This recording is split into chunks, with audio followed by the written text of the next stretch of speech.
तिष्ठति याति चान्तसमये कल्पानुकल्पे पुनः यं ध्यात्वा मुनयः प्रपञ्चरहितं विन्दन्ति मोक्षं ध्रुवम्।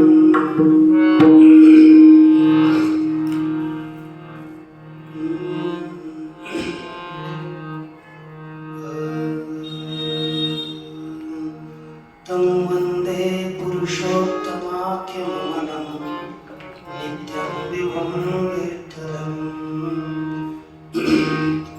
निहारहारघनसार सुधाकराभां कल्याणदामकचम्पकदां भूषाम् उत्तुङ्गवीणकुचकुण्ड मनोहरं वाणीं नमामि मनसा वचसा विभूते।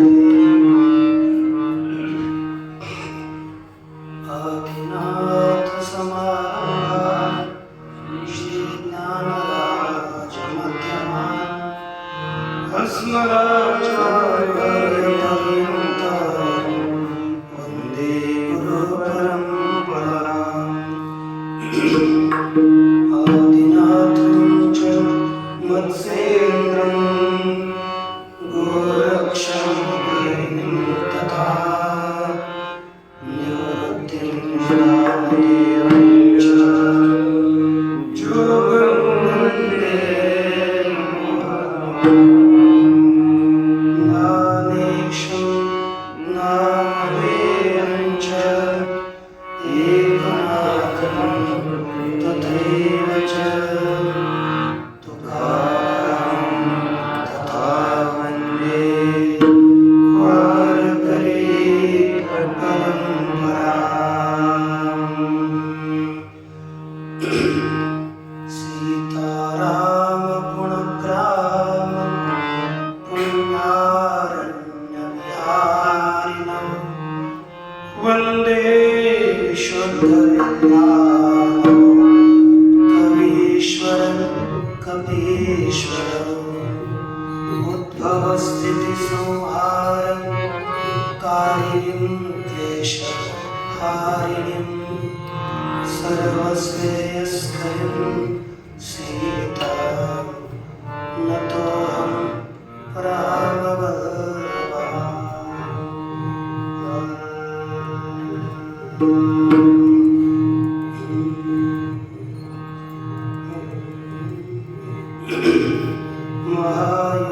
महायोगपीठे तटे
Thank you.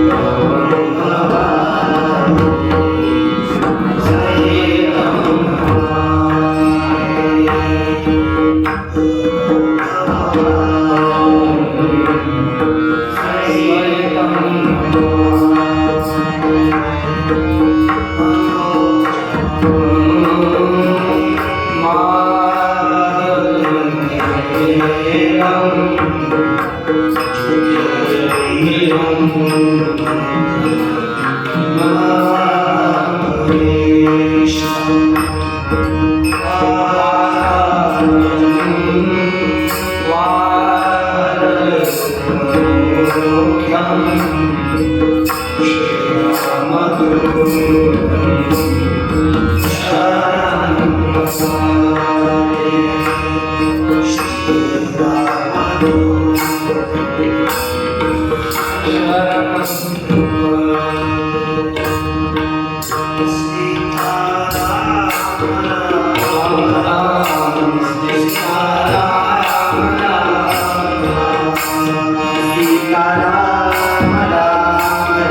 श्री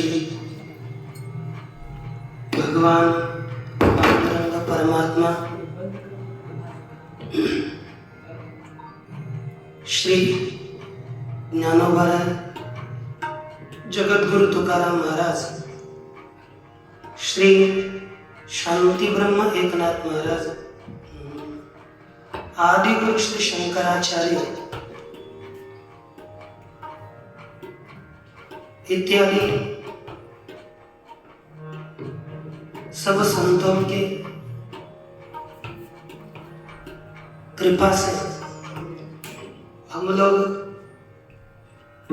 इस अधिक मास के निमित्त मासिक श्री राम चरित्र कथा अनुष्ठान इसका विचार करने के लिए शुभारंभ कर चुके हैं। इस राम कथा के आरंभ में श्री तुलसीदास महाराज जी ने कुछ मंगल लिखे। कल हम लोगों ने श्री राम कथा इसे सुनने की क्या मर्यादा है, इस मर्यादा का विचार किया और आज श्री तुलसीदास महाराज जी ने अपने ग्रंथ के आरंभ में जो मंगलाचरण किए हैं, मंगल किया है, उन मंगलों का विस्तार से तो नहीं बल्कि संक्षेप रीति से हम लोग विचार करेंगे। लेकिन यदि आपको अच्छी तरह से ये कथा समझनी है तो आगे पुस्तक होना अतीव आवश्यक है, क्योंकि हम लोग जैसे अन्य जगह पर कथा चलती है, छलांग लगाते लगाते अंतिम तक हनुमान जी की तरह, वैसे न जाकर के क्रमशः विचार करते आगे चलेंगे। उसको भी कर सकते हैं। 1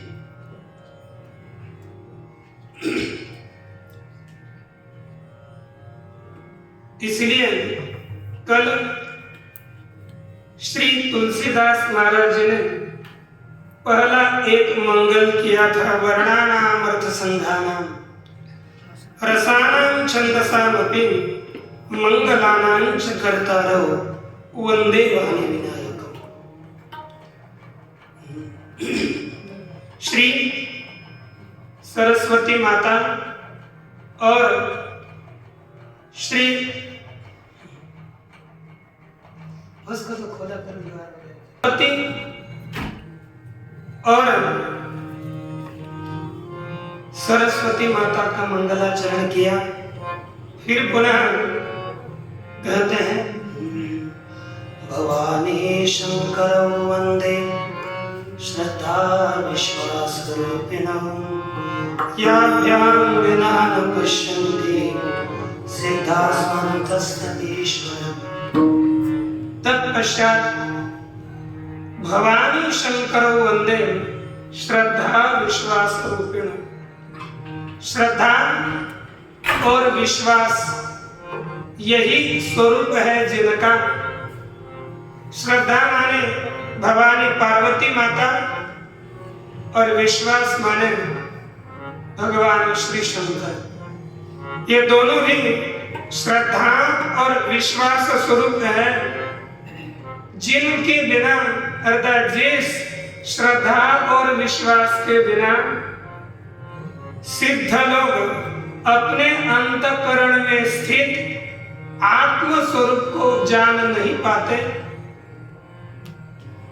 ऐसे उन दोनों को यहाँ पर नमन किया। क्योंकि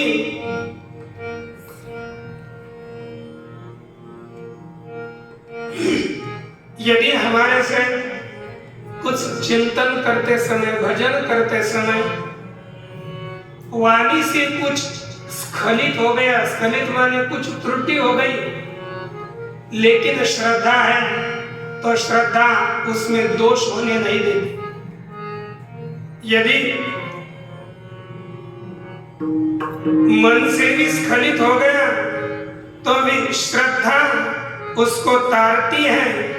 इसलिए मनुष्य में श्रद्धा अवश्य होनी चाहिए। लिखा है कि अश्रद्धा परमं पापम श्रद्धा पाप विमोचने जाति पापम श्रद्धावान सर्वोजीर्णमिव त्वचः। कहा कि अश्रद्धा यह बहुत बड़ा पाप है, इसलिए श्रद्धा करनी चाहिए। श्रद्धा मनुष्य को पाप से मुक्त कराती है, इसलिए श्रद्धावान पाप को छोड़ देता है। जैसे सर्प अपनी केंचुली को छोड़ता है, मराठी में कातिन, सर्प जैसे कातिन को छोड़ता है, केंचुली को छोड़ता है, उसी तरह श्रद्धावान पुरुष पाप को दूर कर लेता है। इसलिए श्रद्धा मनुष्य में अवश्य होनी चाहिए। इसलिए श्रीमद् भगवद गीता में भी कहा था कि श्रद्धावान लभते ज्ञान। श्रद्धा चाहिए। श्रद्धा और विश्वास ये दोनों यदि अंतःकरण में हो तभी कोई भी कर्म, कोई ज्ञान सफल होता है। इसलिए श्रद्धा विश्वास स्वरूप माता पार्वती और श्री शंकर, इनको श्री तुलसीदास जी नमस्कार करते हैं। उसके पश्चात उन्होंने अपने शंकर स्वरूप जो ज्ञान स्वरूप है, ऐसे श्री गुरु की वंदना करी, जिनके आश्रय से वक्र टेढ़ा चंद्र भी सबके लिए वंदनीय होता है। ऐसे वंदे बोधमयम नित्यम गुरुं शंकर रूपिणम, अपने गुरु की वंदना यह संस्कृत में करी। तत्पश्चात जो वंदनीय है, इस श्री राम कथा के दो विशेष प्रवर्तक हैं, सीताराम गुणग्राम पुण्यारण्य विहारिणौ वंदे शुद्ध विज्ञान कवीश्वर कपीश्वर। श्री सीताराम गुणग्राम, सीता और प्रभु रामचंद्र जी इनके गुण का जो गांव है, ऐसे गुण का समुदाय, ऐसे पुण्य रूपी आरण्य में जो नित्य नित्य विहार करते हैं, ऐसे कवीश्वर। कवीश्वर कौन है? श्री वाल्मीकि ऋषि। और कपीश्वर श्री हनुमान जी। इन दोनों की वंदना करें। और बाद में श्री भगवान प्रभु रामचंद्र की जो प्राण वल्लभा सीता माता है, उनकी भी उन्होंने वंदना करी और कहा उद्भव स्थिति संहार कारिणीं क्लेशहारिणीं सर्वश्रेयस्करीं सीता नतोऽहं रामवल्लभाम्। कहा कि ये सीता माता कैसी है? उद्भव स्थिति संहारकारिणी। कैसी है? इस जगत को उत्पन्न करने वाली, जगत की स्थिति करने वाली और जगत का संहार करने वाली यह सीता माता है। सबके क्लेशों को दूर करने वाली है। ऐसी सीता माता को नमस्कार करते कि जो साधकों के जितने कल्याण है, सर्वश्रेयस्करी, सभी श्रेय को, कल्याण को देने वाली श्री प्रभु रामचंद्र जी की वल्लभा सीता माता, उसको मेरा नमस्कार है। और आगे बोलते हैं जनक सुता जग जननी जानकी, जनक सुता जग जननी जानकी, जनक सुता जग जननी जानकी, जनक सुता जग जननी जानकी, अतिशय प्रिय करुणा निधान की, अतिशय प्रिय करुणा निधान की, अतिशय प्रिय करुणा निधान की, अतिशय प्रिय करुणा निधान की। ताके जुग पद कमल मनावो, ताके जुग पद कमल मनावो, ताके जुग पद कमल मनावो, ताके जुग पद कमल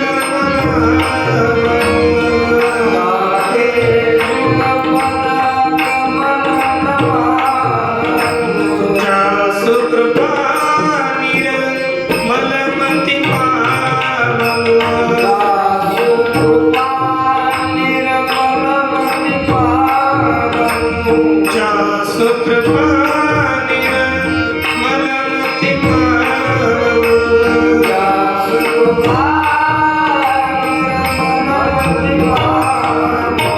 श्री राम जय राम जय राम, श्री राम जय राम जय राम, श्री राम जय राम जय राम।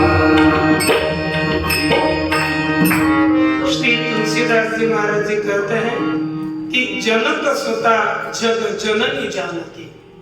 यह सीता माता जनक की बेटी है। जनक सुता जग जननी, जग को उत्पन्न करने वाली यह जानकी माता है। और श्री प्रभु रामचंद्र करुणा निधान की अतिशय प्रिय, करुणा निधान अतिशय कृपालु भगवान परमात्मा उनकी अतिशय प्रिय है। इसलिए उनता के जुग, उनके जुगपद कमल माने दोनों चरण कमल को मैं वंदन करता हूँ। इस तरह से सीता माता की वंदना करें। तत्पश्चात आगे श्री प्रभु रामचंद्र की वंदना करते हुए कहते हैं, यन्माया वशवर्ति विश्वमखिलं ब्रह्मादिदेवासुरा यत्सत्त्वादमृषैव भाति सकलं रज्जो यथा हेरब्रह्म यत्पादप्लवमेकमेव हि भवान् बोधे स्थितिर्षामता वन्देऽहं तमशेषकारणपरं रामाख्यमीशं भगवान प्रभु रामचंद्र जी की वंदना करते हुए उन्होंने कहा कि वो कहते यन्माया वशवर्ति विश्वमखिलम्, जिस प्रभु रामचंद्र जी के माया के अधीन संपूर्ण जगत है, ब्रह्मादि देव असुर ये सभी जिनके माया के अधीन है,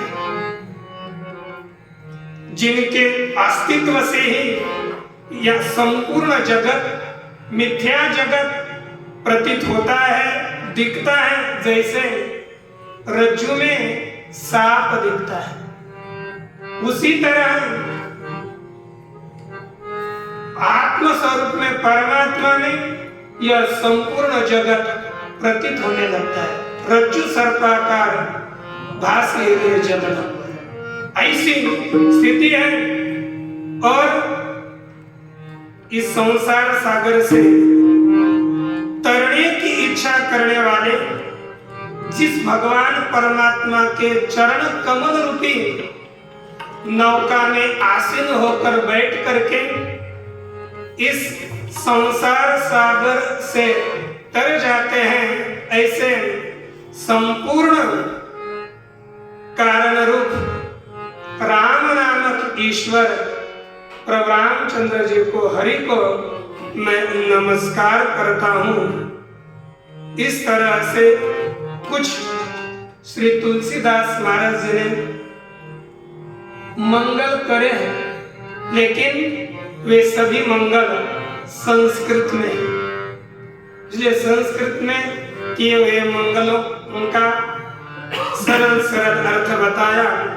और यह ग्रंथ मैं क्यों लिख रहा हूँ, उस ग्रंथ का उन्होंने एक वाक्य में बता देते हैं कि भाषा यह ग्रंथ क्यों किया कि स्वांत सुखाय तुलसी रघुनाथ दाता, अपने आनंद के लिए, अपने सुख के लिए श्री तुलसीदास महाराज जी ने ये भगवान प्रभु रामचंद्र जी की कथा गाथा लिखी है।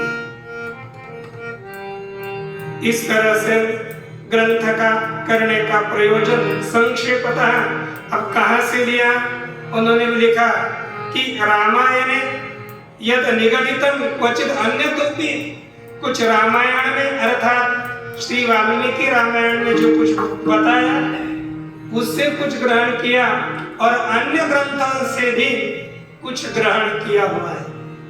उसका यहाँ पर मैं अपने सुख के लिए, मैं अपने आनंद के लिए कथन करता हूँ, न कि किसी और प्रयोजन के लिए। और उन्होंने श्री गणपति को वंदना करी और प्रभु रामचंद्र जी का पुनः वर्णन करते हुए अब यहाँ से आगे मूल हिंदी सोरठा दोहा जहाँ आपके पास पुस्तक होगा तो उस पुस्तक में कुछ सो लिखा है, उसका नाम सोरठा है, दो लिखा है तो उसका नाम समझो दोहा, छ लिखा है तो उसका नाम छप्पैया है ना, और जिसके आगे कुछ नहीं लिखा वे चौपाई समझ, क्योंकि यह आपको बोलने के लिए ठीक रहेगा।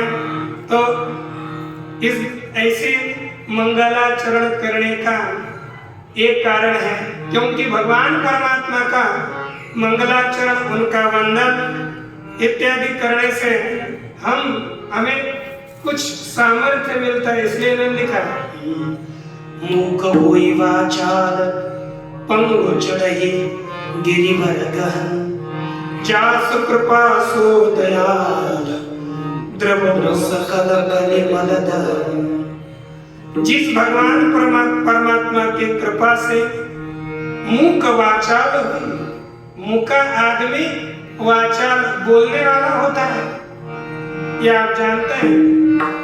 जब श्री ध्रुव जी तपश्चर्या कर रहे थे, तपश्चर्या के अंत में भगवान परमात्मा प्रसन्न हुए और प्रसन्न होकर प्रकट हुए।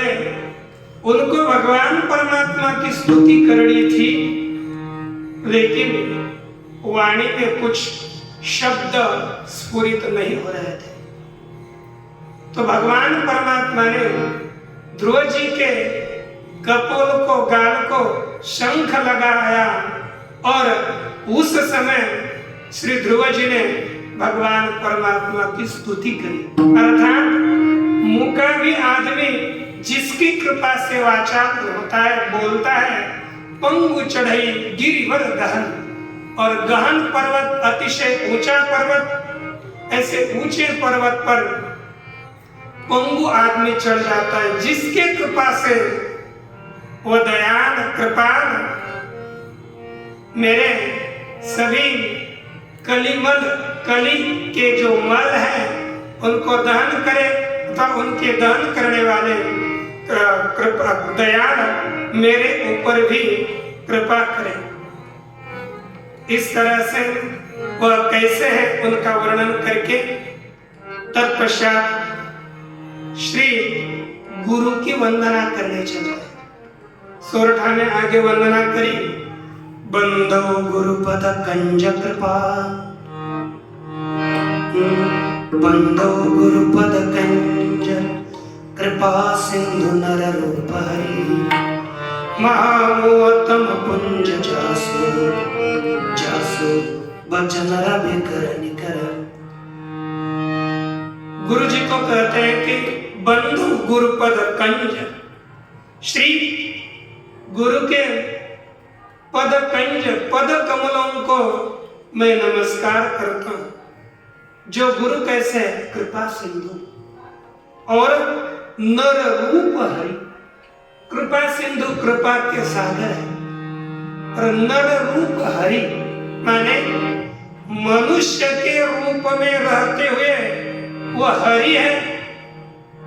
नर रूप में साक्षात भगवान विष्णु है। इसलिए हम जो श्लोक बोलते हैं कौन सा है? गुरुर्ब्रह्मा गुरुर्विष्णु गुरुर्देवो महेश्वरा, गुरु साक्षात तस्मै श्री गुरवे नमः।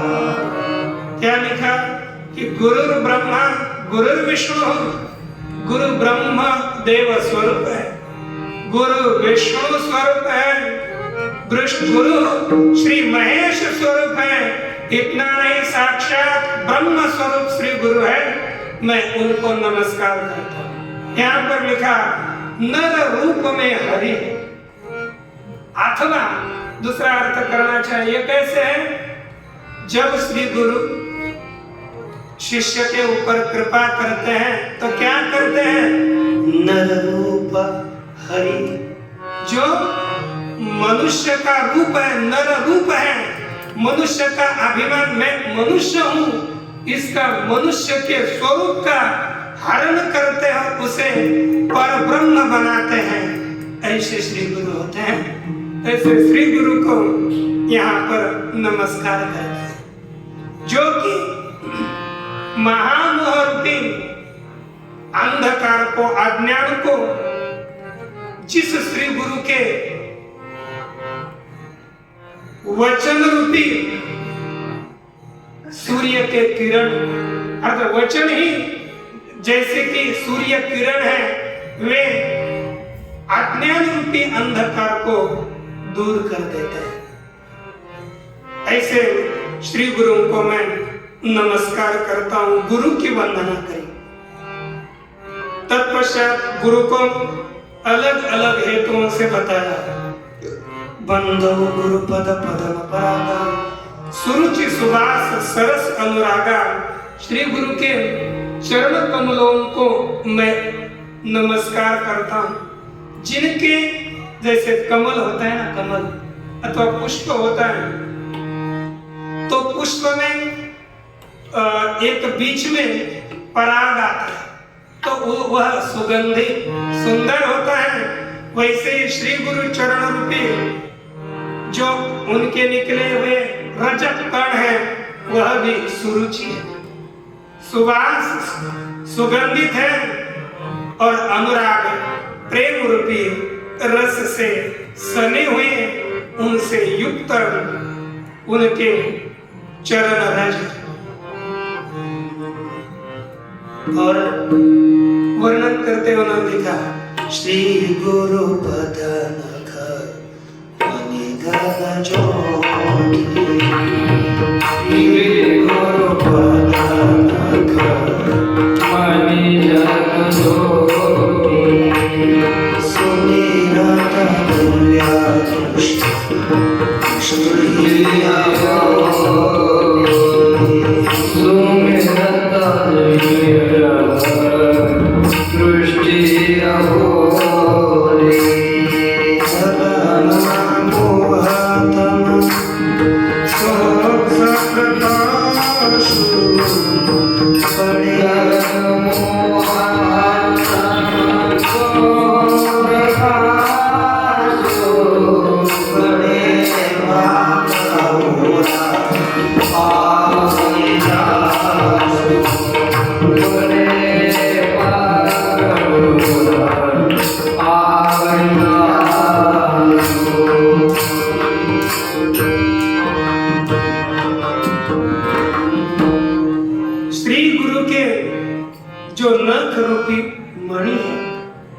उनकी ज्योति इतनी प्रकाशमान है कि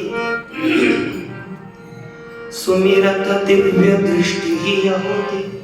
श्री गुरु के चरण रूपी जो चरण है, उनके नख रूपी मणियों का यदि हम केवल स्मरण भी करेंगे तो अंतःकरण में दिव्य दृष्टि प्रकट हो जाती है, ज्ञान प्रकट हो जाता है, और उससे क्या होता है, मोह दलन तमसो प्रकाश, मोह को दूर करने वाला वह प्रकाश प्रकट होकर होता है। जिसके हृदय में यदि प्रकट होता है तो उसका बहुत बड़ा भाग है, बहुत भाग्य है, जिससे होता है क्या, उगर ही विमल विलोचन ही के मिट ही दोष दुख भवरजनी के। क्या होता है कि विमल विलोचन ही के उगर ही हृदय के अतिशय शुद्ध नेत्र खुल जाते हैं, और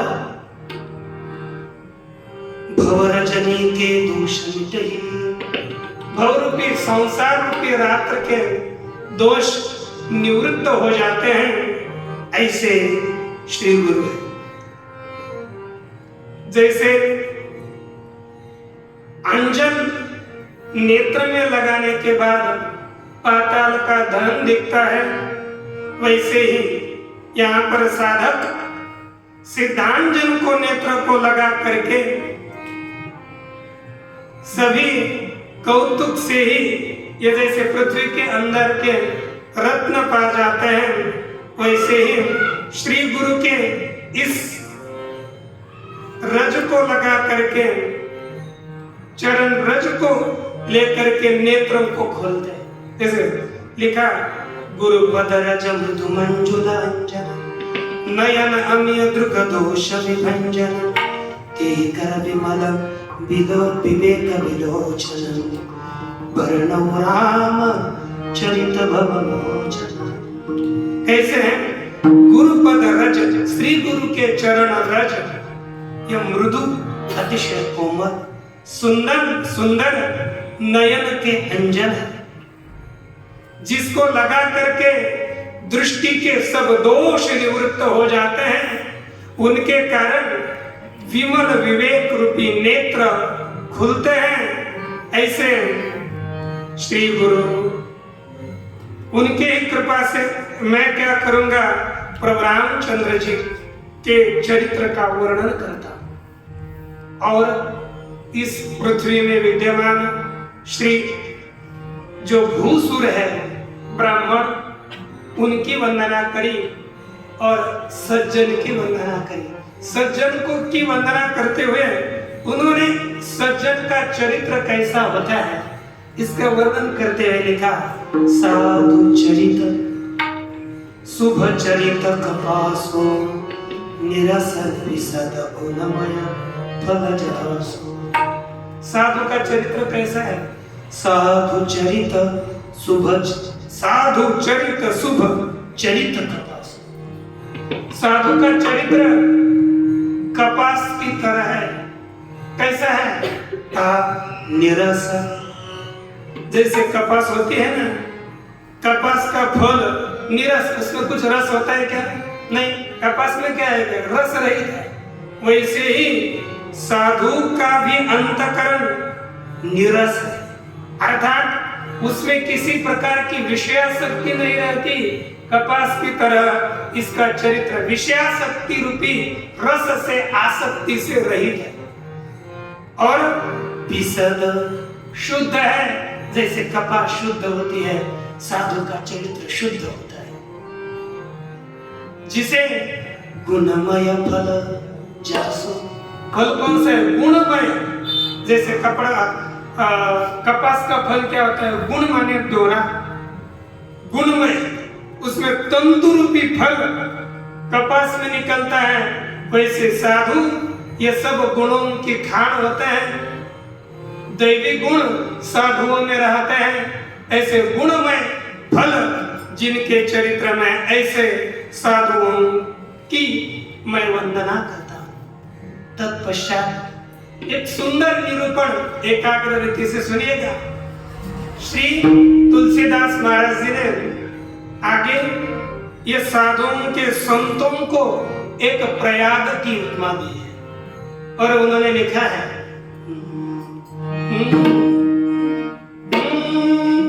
मुदा मंगलमय संत समारो, मुदा मंगलमय संत समारो, जो जन जन तेरा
तुलसीदास महाराज जी ने यहाँ पर संतों को प्रयाग की उपमा दी है और कहा जैसे प्रयाग में 3 नदियों का संगम होता है, गंगा, यमुना और सरस्वती।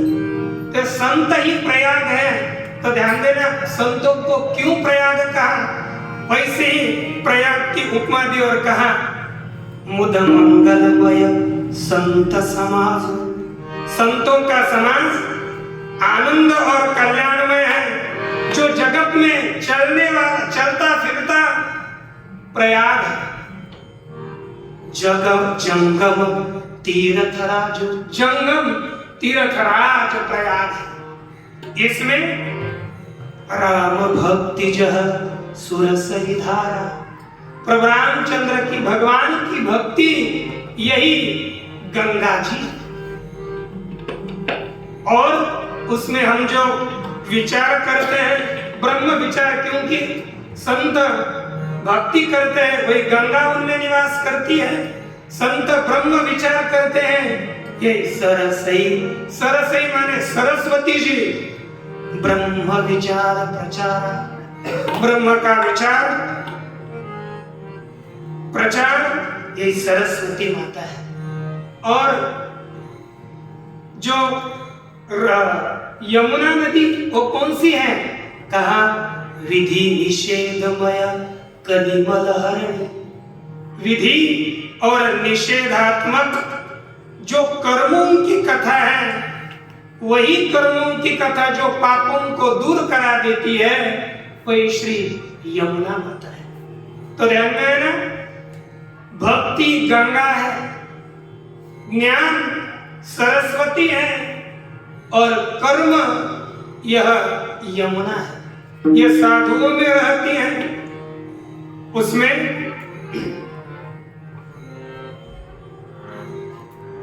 भगवान परमात्मा और भगवान श्री शंकर जी, इनकी कथाएं इस त्रिवेणी रूप से अतिशय शुभ शोभित हो रही है।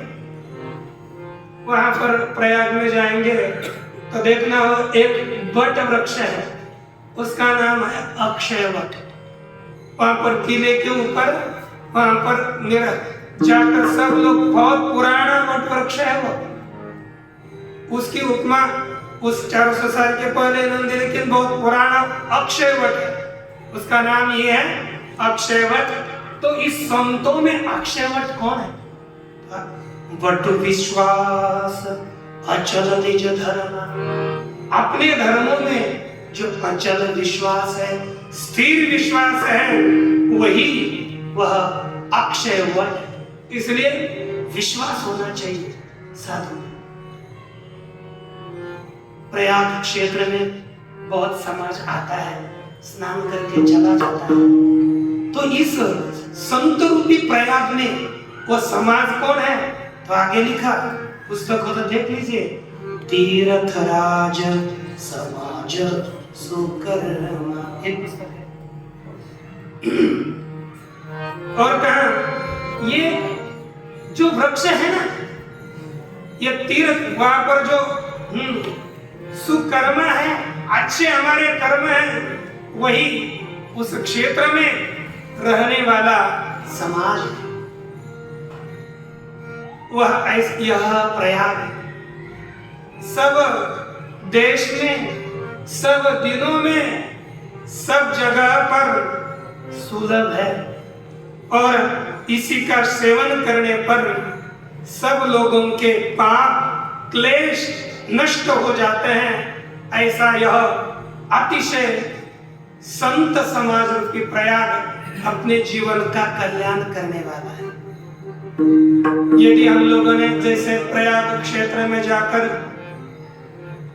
प्रयाग का सेवन करने से फल मिलता है, उसके अपेक्षा से कई गुना अधिक संत समाज रूपी, संत रूपी प्रयाग का सेवन करने से फल मिलता है। क्या क्या फल मिलते हैं आगे दोहा में लिखा है, 2 नंबर के देखो।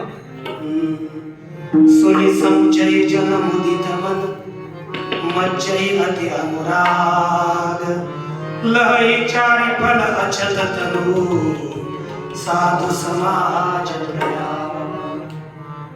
साधु संत रूपी प्रयाग से क्या फल मिलता है? कहा सुनी समुझई जन मुदित मन।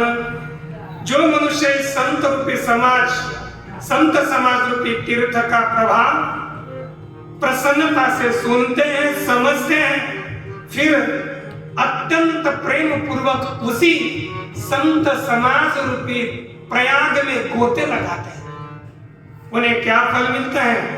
लहई चारि फल। ये शरीर नष्ट होने से पहले रहते रहते ही जीवित अवस्था में धर्म, अर्थ और मोक्ष रूपी फल पाते हैं। इतना फल इस संत समाज रूपी प्रयाग का होता है। ये तुलसीदास महाराज जी बोलते हैं कि ये कैसी बात है, हम नहीं बड़े बड़े ऋषि मुनि इसका वर्णन करते हैं। वाल्मीकि नारद खटजूरी।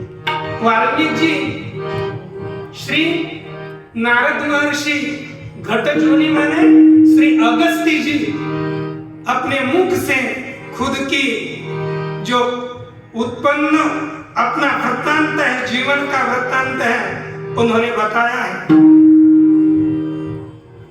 और एक समझ लेना, जहां पर भी किसी को बुद्धि प्राप्त हुई है, कीर्ति मिली है,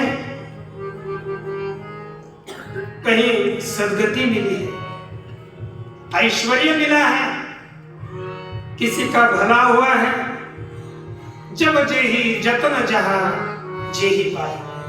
जहां जहां पर जिसने जो जो प्राप्त किया है वो किसका फल है? श्री तुलसीदास जी महाराज जी बोलते हैं, सो जानव सत संग प्रभाव, लोक वेदन आनव पाओ। लोक और वेद में दूसरा कोई उपाय नहीं है, केवल संत के संग का वह प्रभाव है।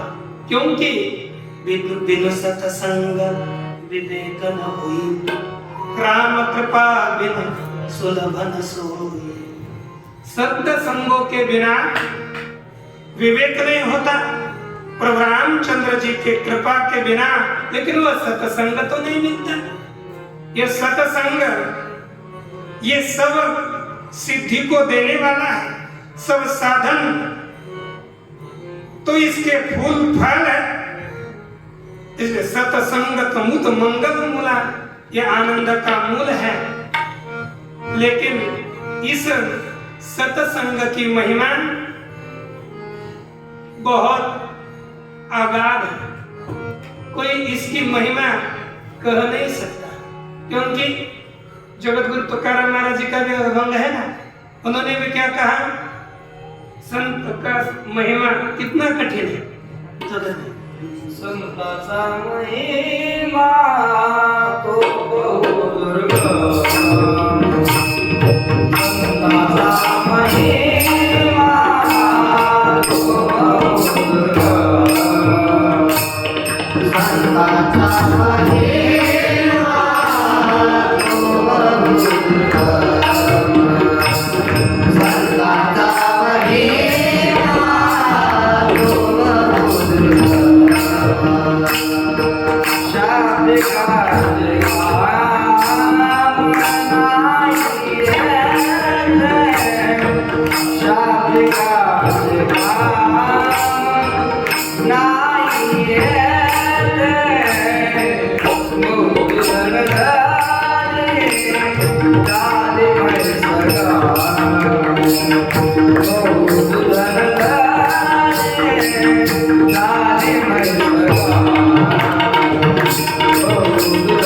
Oh,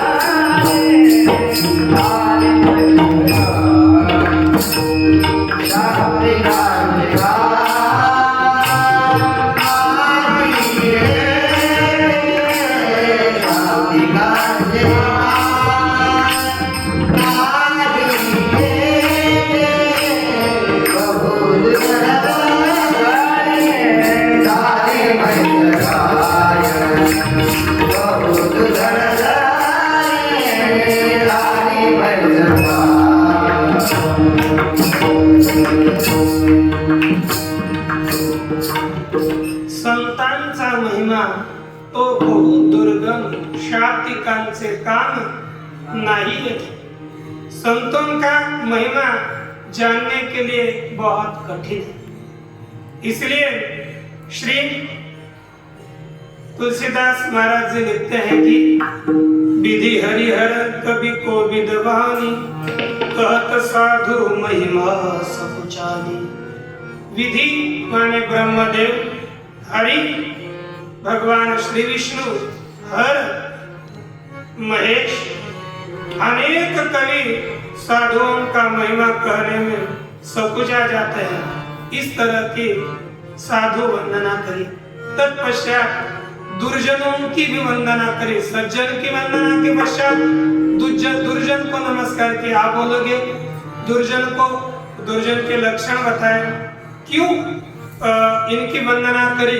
क्योंकि दुर्जन की वंदना इसलिए करी कि दुर्जन की वंदना, वो तो निंदा करते ही रहते हैं, सबसे प्रिय तो दुर्जन होते हैं, क्योंकि वे सभी पाप को हरण करने वाले, फोकट में उनको पैसा देना नहीं पड़ता, कुछ देना नहीं पड़ता, बिना प्रयास के पाप को धो डालते हैं। इसलिए उनकी नमस्कार करी, उपहास से नहीं करी, पुनः पुनः उनकी वंदना करी। क्योंकि होते कैसे, उनकी भी लक्षण पे एक लक्षण बता देता हूँ। लिखा कुंभकर्ण सम सोवत नीति, जो अपने हित के लिए कुंभकर्ण की तरह सोते हैं, अपना हित करना ही नहीं चाहते, कितना ही समझो वो उल्टा ही चलते हैं, और उनके दूसरों के पाप, दूसरों के दोष सुनने में सहस्रबाहु की तरह उनके कान होते हैं, हजारों कान से दूसरों की निंदा सुनते रहते हैं। लेकिन उनको कुछ भी बताओ, उनको क्या होता है, कभी भी दूसरों का नाश हो गया बहुत प्रिय लगता है, दूसरों का हित देखकर बहुत दुख होता है। लिखते हैं पर आकाश लगी तनु परिहरहि जिमि हिम उपल प्रसिद्ध निकरहि। जैसे आपको एक दृष्टांत बताया कि ये जो उपल माने गारा होते हैं ना, ओला, वो गिरता है खेत में बारिश के कारण गिरता है और खेती को नष्ट कर देता है। किस लिए गिरता है? खेती को नाश करने के लिए। खुद नष्ट हो जाता है और लेकिन दूसरों का भी नाश कर देता है। ऐसे दुर्जन होते हैं। श्री तुलसीदास महाराज जी ने उनको भी उनकी वंदना करी, और वे सज्जन और संत दुर्जन, ये दोनों की तुलना करते हैं। दोनों भी दुख देने वाले हैं। संत भी दुख देते हैं और दुर्जन भी दुख देते हैं। कैसे देते हैं? कहा बंधु संत असज्जन चरना दुख प्रद उभय बिच कछु भरना बिछुरत एक प्राण हरि देहि मिलत एक दुख दारुण दे। चौथे दोहे में लिखा है बीच में, कहा कि बंधु संत असज्जन चरणा, संत और असज्जन इन दोनों के चरण में मैं वंदना कर लेता हूं। क्यों? दुख प्रद उभय, दोनों भी दुख देने वाले हैं, लेकिन भेद क्या है? बीच कछु भरना, उनके बीच में कुछ अंतर है। क्या है? बिछुरत एक प्राण हरि लेहि, एक बिछुड़ते समय प्राण हरण कर लेते हैं। वो कौन है? संत। संत यदि अपने से अलग होते हैं तो दुख देते हैं, अगर दुख होता है। और दूसरा है मिलत एक दुख दारुण देहि, एक दुर्जन समीप आया तो बहुत दारुण दुख देता है। संत जाते समय दुख देते हैं और दुर्जन आते समय दुख देता है। इस तरह ये दोनों भी उत्पन्न तो एक साथ हो गए, लेकिन उनके गुण अलग अलग है। साधु अमृत की तरह है और दुर्जन सुराग की तरह है। इसलिए ये कोई लोग किसे भला कहते हैं, कोई अच्छा कहते हैं, कोई किसी को बुरा कहते हैं। वो क्यों? उसकी खुद की कृति है, उस कृति के कारण लोग उसे अच्छा और बुरा कहते हैं। इसलिए पंचम दोहा में लिखा है, भलो भलाई पैलहि लहि निचाई नीचू, सुधा सराही अमरता गर्ल सराई हमीचू। कि भलाई को प्राप्त करता है और नीच आदमी नीचता को प्राप्त करता है। जैसे देवता लोग अमृत की स्तुति करते हैं और विष का कीड़ा विष की स्तुति कर लेता है, क्योंकि जिसकी जैसी स्थिति हो वैसे स्थिति होती है। इसलिए मनुष्य ने सुसंग करना चाहिए और कुसंग का त्याग करना चाहिए। क्या होता है, केवल संगत के परिणाम देख लीजिए। हानि कुसंग सुसंगति लाहु, लोक वेद विधि विदित सब काहू। हानि कुसंग से नाश हो जाता है और सुसंगति लाहु, सुसंगति से लाभ प्राप्त होता है। लोकहु वेद विदित सब काहू, लोक में और वेद में सभी को यह ज्ञात है कि सुसंगति से लाभ है। इसलिए बोलते संगत संतन के कर ले, जन्म का सार्थक कछु करे। ये हमारे तब्बल से बहुत बोलते थे पुराने, इसलिए बोला, क्योंकि संगत संतन की कर ले। वैसे क्या होता है उससे, जैसे देखो संगत का परिणाम, गगन चढ़ई रज पवन प्रसंगा, कीचई मिलई नीच जल संगा। ये लाभ और हानि का है। क्या होता है, गगन चढ़ई रज पवन प्रसंग। यदि पवन श्रेष्ठ है ना, इस पवन का वायु का संग करने पर रज ये आकाश में चली जाती है, और यदि पानी का संग होगा तो कीचड़ के बन करके नीचे रह जाता है। वैसे ही साधु और असाधु का लाभ, साधु के संग से उद्धार होता है और दुर्जन के संगति से नाश हो जाता है। इस तरह से इस दोनों की वंदना करके सब जीवों की वंदना करें। और उन्होंने लिखा कि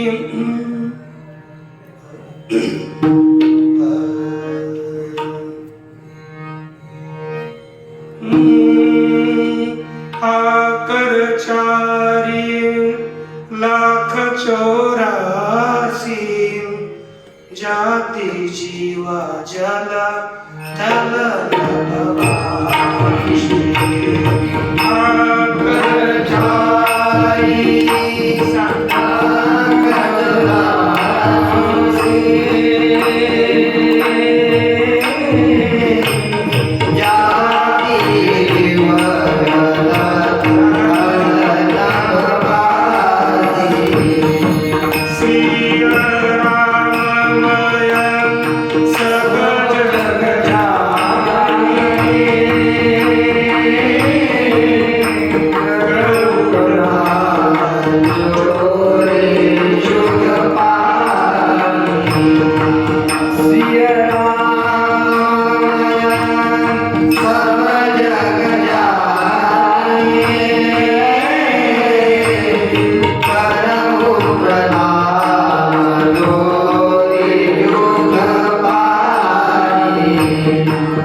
तुलसीदास महाराज जी लिखते हैं, आकर 4 लाख 84, 4 लाख 84। हम बोलते हैं कि ये कितने हैं, 84 लाख योनियां हैं। है ना, उसमें चार आकर चाहिए, 84 लाख योनियों में 4 खाने, अर्थात स्वेदज, अंडज, उद्भिज और जारज। इस तरह के जो 4 प्रकार की खान है, उन सभी जगत को सिया राममय सब जग जानी, उन करऊ प्रणाम जोरे जुग पानी। उन सबको श्री राम रूप और श्री माता सीता रूप जान करके मैं प्रणाम करता हूँ। इस तरह से सब जगत को प्रणाम किया और इसके बाद में अपनी नम्रता और इस कथा की करने की नम्रता दिखाते हुए उन्होंने बहुत कुछ कहा, तो भी वे कहते हैं कि नम्रता दिखाई और मैं यह कथा कर नहीं सकता इत्यादि, आप सुन लीजिए। ये उन्होंने अनेक रीति से कथा का कथन किया और आगे जाकर के वे कथन करते हैं कि हमें कथा कैसी बतानी है। कोई भी कवि हो, यदि अपनी कथा गलती क्यों ना हो, लेकिन प्रभु रामचंद्र जी के गुणों से युक्त होनी चाहिए।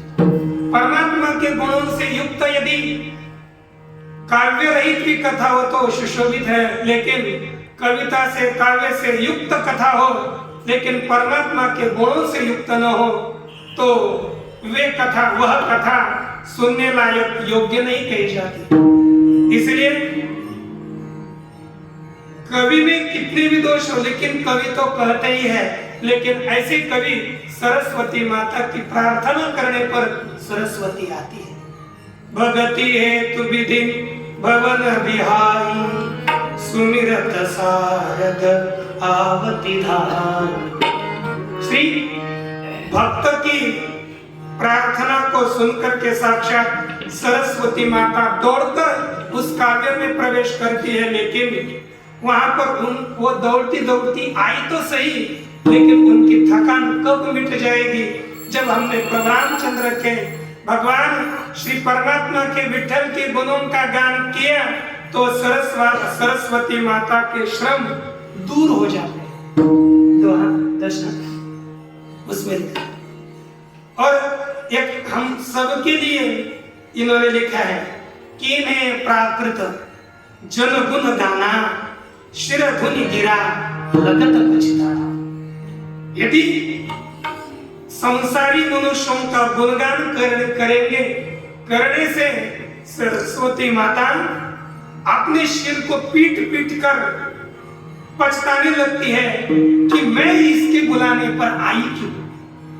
इसलिए कभी भी किसी भी साधक ने सामान्य मनुष्यों के, प्राकृत मनुष्यों के चरित्रों का कथन नहीं करना चाहिए, केवल भगवान परमात्मा के चरणों का चरित्रों का ही कथन करना चाहिए। यद्यपि भगवान परमात्मा के चरित्र का कथन कोई नहीं कर सकता। वह है कैसा?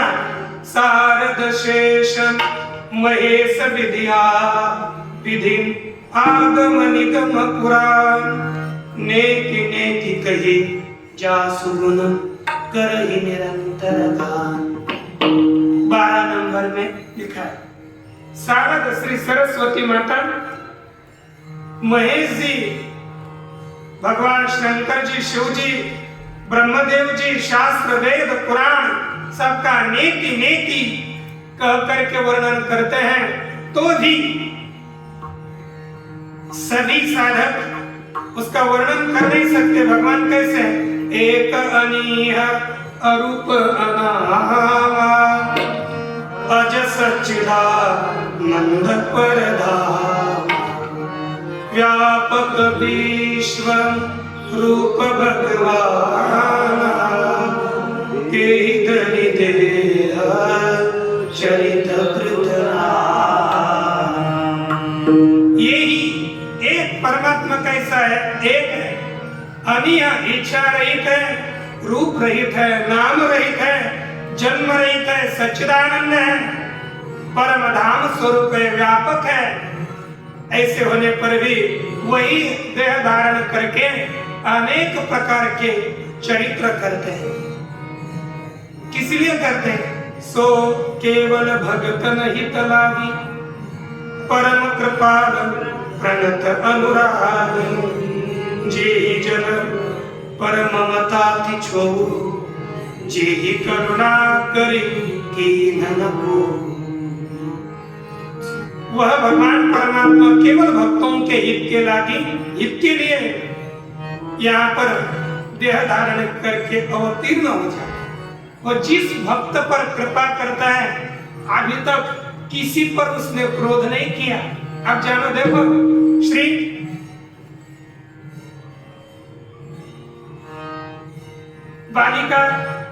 बालिका वध होने के पश्चात सुग्रीव जी संसार में अटक गए, लेकिन एक बार कृपा करेना, फिर भगवान परमात्मा क्रोध नहीं करते। जब 4 मास होने के बाद सुग्रीव वापस दिए हुए वचन के अनुसार प्रभु रामचंद्र जी के पास नहीं आए, तो भगवान परमात्मा ने क्रोध का नाटक किया और कहा कि जिस बाण से मैंने सुग्रीव के और बाली का वध किया है, उसी बाण से मैं सुग्रीव का वध कर दूं।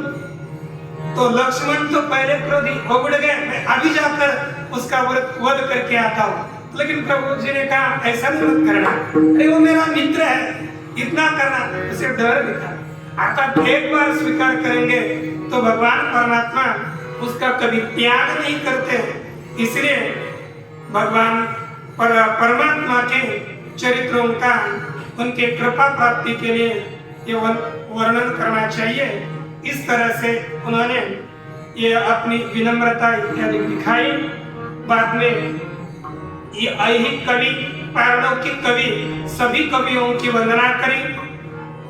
तत्पश्चात श्री वाल्मीकि की वंदना, वेद वंदना, ब्रह्म देव के चरण रज की वंदना, श्री गंगा माता की वंदना, सरस्वती माता की वंदना, ये सब की वंदना करके अब हम कथा की ओर जाना है ना, इसलिए अब अवध की ओर चले। पहले अवध की वंदना करें। अवध की वंदना करने के बाद लिखा, बंदौ अवधम पुरी अति पावनी, सरयू सरी कली कलुषण सावनी। 1500।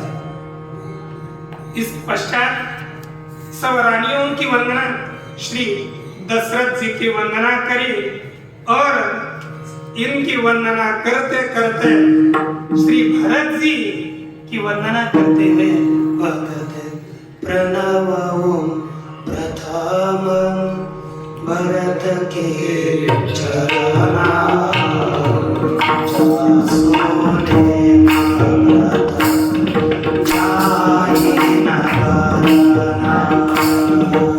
प्रणव प्रथम भरत के चरणा,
जिनके नेम व्रत इनका वर्णन नहीं किया जा सकता।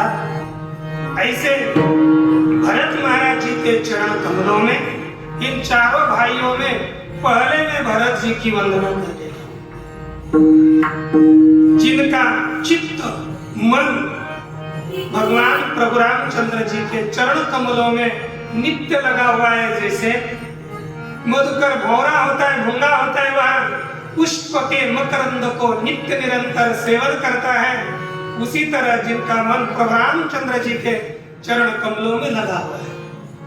उसी तरह श्री लक्ष्मण जी की वंदना करते हुए कहा, जो शीतल सुंदर भक्तों को सुख देने वाले हैं, भगवान परमात्मा की कीर्ति यही जिनकी स्वच्छ पताका है। ऐसे सहस्र शीश जगत के कारण जो इस पृथ्वी का भय हरण करने के लिए अवतीर्ण हुए हैं, उन लक्ष्मण जी की वंदना। पश्चात पवन प्रणव पवन कुमार खल बन पावक ज्ञान घन सो जासु हृदय आगार बसई राम सर चाकर। श्री शत्रुघ्न की वंदना करके हनुमान जी की वंदना, पुनः प्रभु रामचंद्र जी की वंदना करी और अब नाम का महत्व गा रहे हैं। यदि आपको नाम का महत्व भी ज्ञात होना चाहिए, क्योंकि तो नाम कैसा है कि नाम यह बंदव नाम राम रघुबर को हेतु प्रसाद नाम धाम हिम कर। जो हिम कर अर्थात बर्फ होते हैं ना, चंद्रमा को लुप्त करने के लिए, जैसे सूर्य उदय हो तो चंद्रमा अस्त हो जाते, लुप्त होते, दिखते नहीं है, वैसे ही यह प्रभु रामचंद्र जी का नाम है, जिस नाम का जप करते करते श्री महादेव जी काशी में दूसरों को केवल ना कान में बुला करके मुक्त कर देते हैं, जिसका महिमा कोई गा नहीं सकता।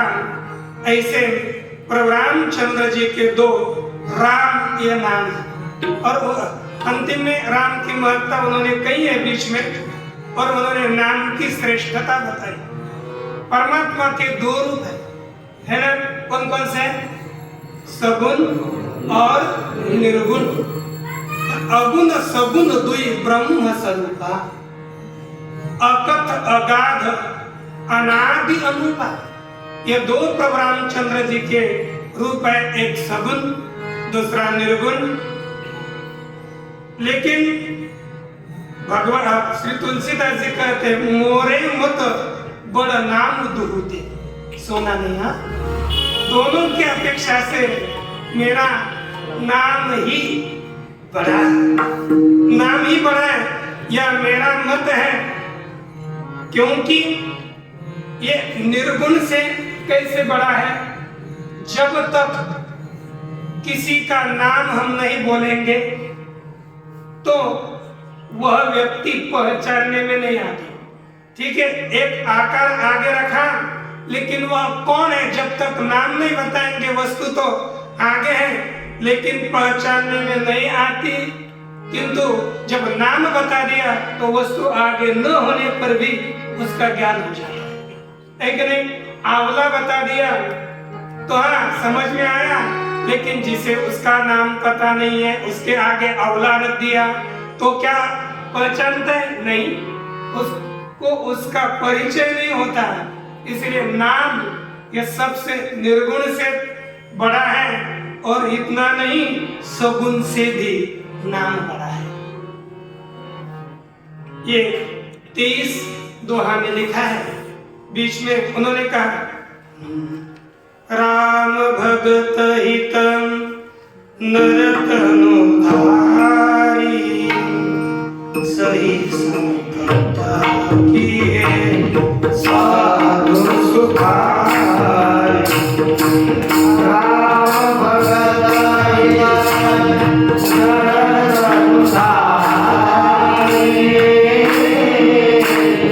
सही संकटा किए साधु सुखारी।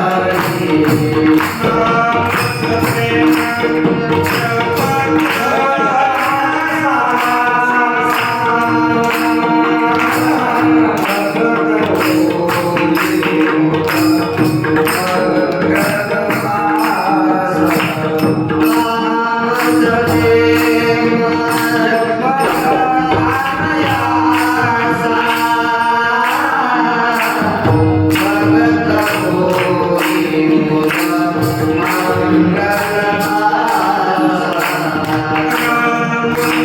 एक तापस दिया तारे,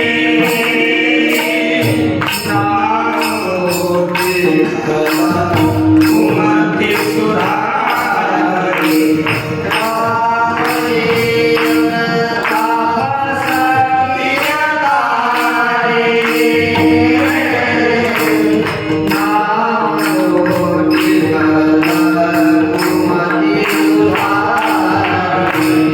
तुलसीदास जी का कहना है कि ये नाम और राम इन दोनों में कितना भेद है। तो कहते हैं श्री राम प्रभु चंद्र जी ने मिथिला की ओर जाते समय केवल एक ही स्त्री का उद्धार किया है, लेकिन प्रभु के नाम के द्वारा कितने कुमतियों का उद्धार हुआ है। इसलिए एक नाम अनेकों का उद्धार करता है, लेकिन प्रभु रामचंद्र जी ने एक ही स्त्री तारी है, नाम ने हजारों स्त्रियों का उद्धार किया है। इसलिए प्रभु रामचंद्र जी की अपेक्षा से, सबों की अपेक्षा से नाम ही बड़ा, नाम ही श्रेष्ठ है। और कहते हैं ऋषि राम सुखे तो सुखामी,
विश्वामित्र जी है।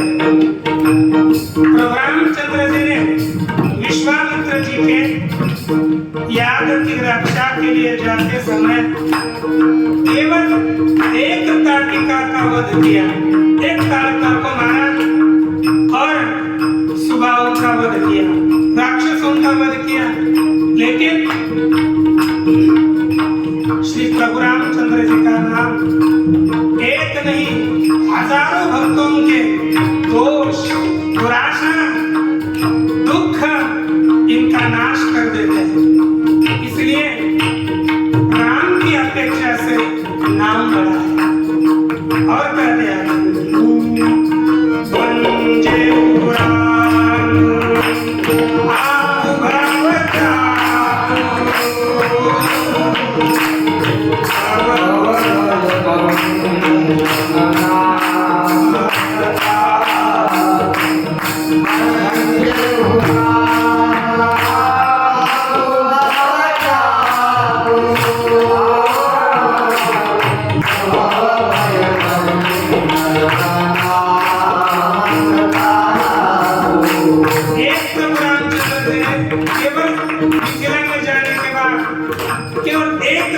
तोड़ा, लेकिन भगवान प्रभु जी का नाम ये भव रूपी, सागर रूपी इस भय का नाश कर देते हैं। इसलिए संसार का नाश केवल नाम है। प्रभु रामचंद्र जी तो धनुष्य के नाशक हुए, न कि संसार के। इसलिए भी राम की अपेक्षा से नाम ही बड़ा है। और आगे देखते उन्होंने क्या क्या किया। दंडकवन में गए, दंडकवन में गए, उन्होंने केवल दंडकवन को ही सुहावना सुंदर बनाया, लेकिन भगवान का नाम अनंत लोगों के मन को अच्छा किया, सुहावना किया, पावन किया। इसलिए कहते हैं नंद कवन के न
प्रभु रामचंद्र जी के अपेक्षा से उनका नाम ही बड़ा है, यह श्री तुलसीदास महाराज जी ने कहा। और जितने भी युग हैं, युग के अनुसार भी प्रभु का नाम ही श्रेष्ठ है। कैसे कहा? इसमें नाम का प्रताप कहते हुए लिखा, नाम प्रसाद शंभु अविनाशी, साज अमंगल मंगल राशि, सुख सनकादि सिद्ध निजोगी, नाम प्रसाद ब्रह्म सुख भोगी। एक नाम के प्रसाद से ही श्री शंभु अविनाशी है, नाम के प्रसाद से ही सुख सनकादिक सिद्ध मुनि ये ब्रह्म सुख का सेवन करते हैं। ध्रुव अतिशय उन्होंने ग्लानि से युक्त होकर नाम का जप किया और उन्होंने उसके प्रताप से अनुपम अचल स्थान को प्राप्त किया। भगवान हनुमान जी ने नाम का जप किया और अपने अंतःकरण में प्रभु रामचंद्र जी को रखा। इस तरह से नाम श्रेष्ठ है। और एक केवल अब ये नाम है कैसा, थोड़ा सा नाम का महत्व देखिए और आज का विचार पूरा करेंगे। क्या है? कहा कि 4 युग है, 4 युगों में, तीनों लोकों में, तीनों कालों में भगवान प्रभु रामचंद्र जी का नाम ही श्रेष्ठ है। 36वें दोहा के नीचे चौपाइयां है।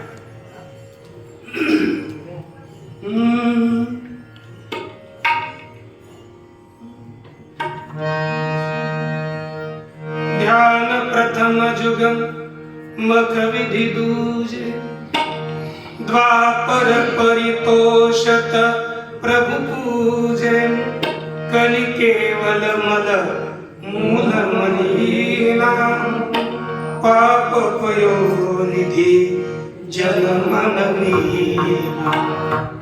जो कृते अध्यायते विष्णु त्रेतायाम यजतो मखैः, द्वापरे परिचर्यायाम कलौ तद्हरि कीर्तन। माने ध्यान प्रथम युग कौन सा है? त्रेता युग में भगवान परमात्मा का ध्यान से जो फल मिलता है, कि सत्य युग में भगवान परमात्मा के ध्यान से जो फल मिलता है वही त्रेता युग में यज्ञ करने से फल मिलता है। वही फल द्वापर युग में भगवान की सेवा करने से मिलता है। और वही फल कलयुग में भगवान परमात्मा के नाम से मिलता है। इसलिए संतों के वचन है, क्या है कि वहां जो कलयुग में केवल नाम ही हरे नाम एवं केवलम कलौ नास्तेव नास्तेव नास्तेव गतिरन्य। केवल भगवान परमात्मा का नाम अर्थात नाम ही है, उसके अतिरिक्त कोई अन्य साधन नहीं है। कलिमा जी कलियुगारी करावे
नाम स्मरण करना चाहिए, क्योंकि राम नाम नर केसरी कनक कशी कलिकाल जापक जन प्रहलाद जिने पादी धन सुरसाल। राम नाम एक नर केसरी नृसिंह है और कलिकाल यह हिरण्य कश्यप है। सब भगत यह प्रहलाद है, नाम जापक प्रहलाद है। जिस तरह उस दैत्य का नाश किया, उसी तरह यह प्रणाम यह कलिकाल रूपी हिरण्य कश्यप का नाश करेगा। इसलिए हमें भी प्रभु रामचंद्र जी का नाम स्मरण करना ही चाहिए, है कि नहीं? तो एक बार सभी आनंद से नाम स्मरण करेंगे और कथा की समाप्ति करेंगे।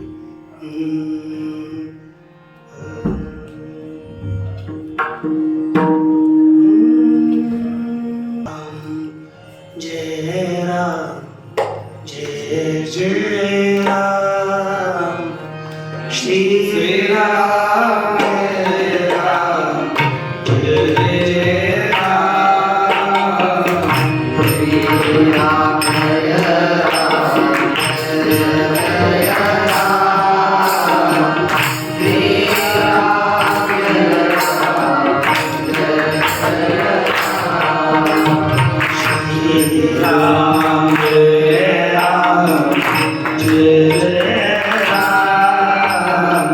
श्री राम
जितनी वंदनाएं थी किंचित आपको आज नीरस थोड़ा लगा होगा, किंतु संतों को सबको वंदना करके हम अपना कल्याण ही करने के लिए उनको नमस्कार किया, वंदना करी।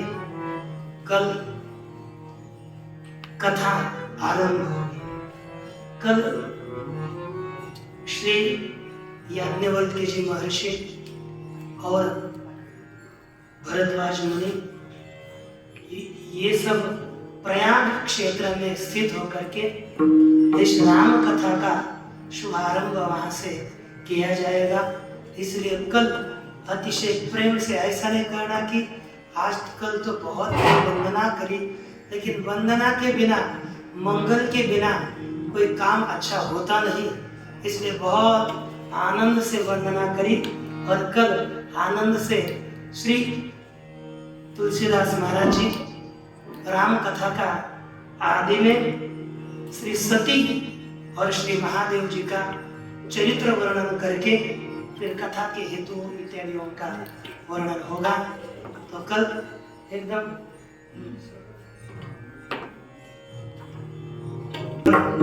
वैसे, क्योंकि आपको लगता होगा कि पहले